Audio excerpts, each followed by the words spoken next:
My heart aches, and a drowsy numbness pains my sense, as though of hemlock I had drunk, or emptied some dull opiate to the drains. 1 minute passed, and Lethe was had sunk. 'Tis not through envy, thy happy lot,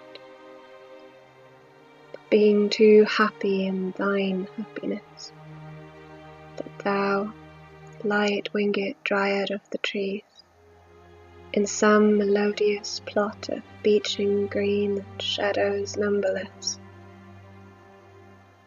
singest of summer in full-throated ease. Oh, for a draught of vintage that hath been cooled a long age in the deep delved earth, tasting of flora and the country green, dance and provincial song and sunburnt mirth.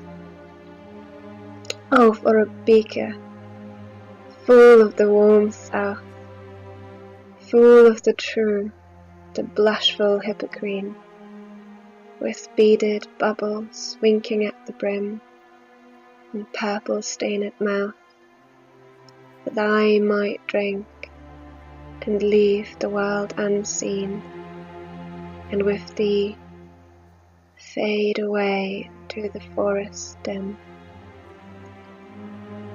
Fade far away, dissolve and quite forget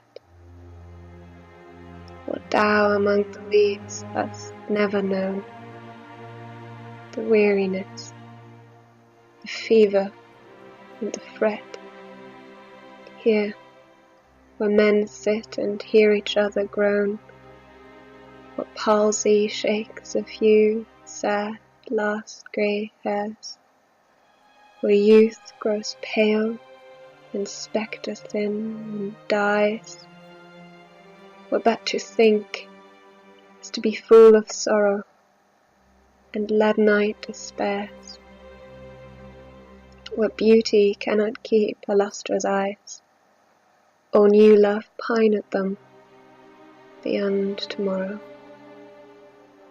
Away, away, for I will fly to thee, not charioted by Bacchus and his parts, but on the viewless wings of poesy, though the dull brain perplexes and retards. Already with thee, tenderest the night, and haply the queen moon is on her throne, clustered round by all her starry fays. But here there is no light, save what from heaven is with the breezes blown, through verdurous glooms and winding mossy ways.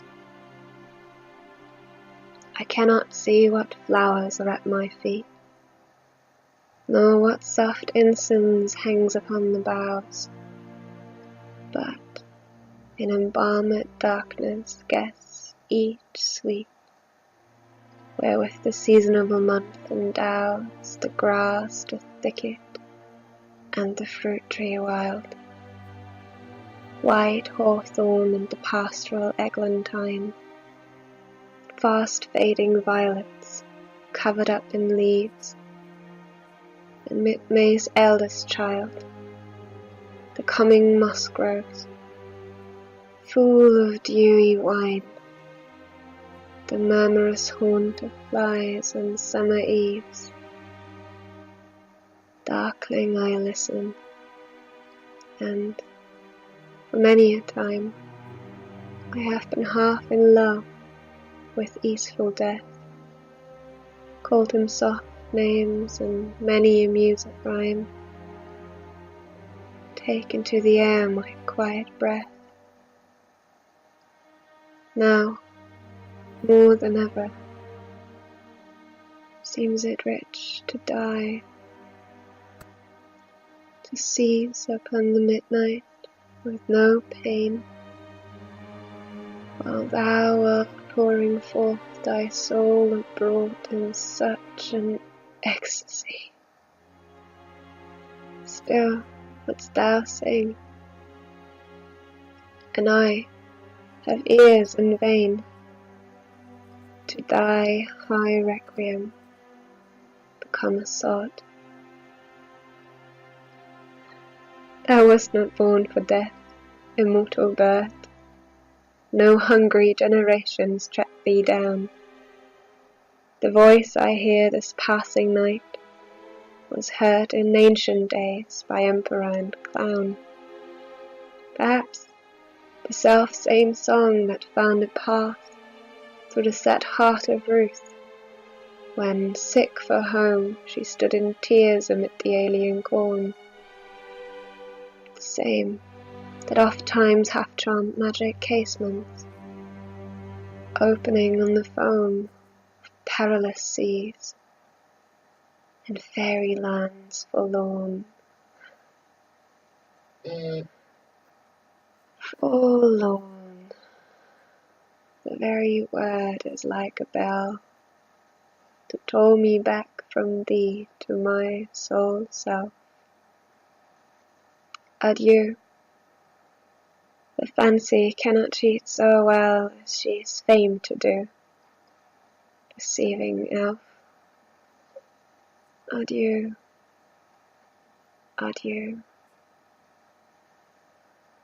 Thy plaintive anthem fades, past the new meadows, over the still stream, up the hillside, and now 'tis buried deep in the next valley glade.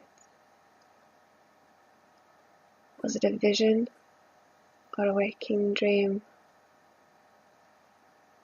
Fled is that music. Do I awake or sleep?